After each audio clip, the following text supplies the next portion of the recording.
लाल माती महाराष्ट्राच्या अस्मितेची, पराक्रमाची आणि जाज्वल्य इतिहासाची आठवण करून देणारी याच लाल मातीत घाम गारत, मातीत पडत आणि पुन्हा मातीतून उभं राहत एका मराठमोळ्या माणसानं इतिहास घडवला.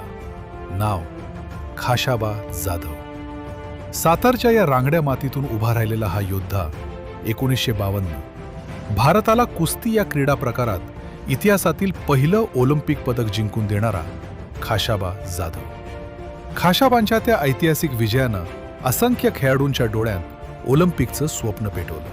त्यांनी दाखवलेल्या वाटेवर चालत मारुती माने, गणपतराव आंदरकर आणि अलीकडच्या काळात विश्वजित मोरे, पृथ्वीराज पाटील अशा कित्येकांनी जागतिक पातळीवर माय मराठीचा झेंडा उंच फडकावला. देश विदेशातील अनेक मैदानं गाजवली, पण ज्या मातीनं जगाला कुस्तीची ओळख दिली त्याच महाराष्ट्राच्या मातीत ऑलिम्पिकची स्वप्न हळूहळू धूसर होत गेली.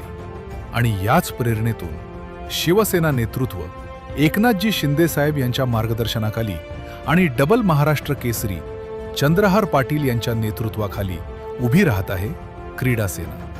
महाराष्ट्राच्या या लाल मातीतून पुन्हा एकदा वादळ उभं करण्यासाठी, पुन्हा ऑलिम्पिकमध्ये इतिहास घडवण्यासाठी कुस्तीसाठी आवश्यक निधी, अत्याधुनिक प्रशिक्षण, दर्जेदार मॅट, सुसज्ज आखाडे, अनुभवी प्रशिक्षक आणि राज्य, राष्ट्रीय तसेच आंतरराष्ट्रीय स्पर्धांसाठी कुस्तीपटूंना लागणाऱ्या प्रत्येक मदतीपर्यंत क्रीडा सेना महाराष्ट्रातील प्रत्येक कुस्तीपटूच्या पाठीशी खंबीरपणे उभी राहील.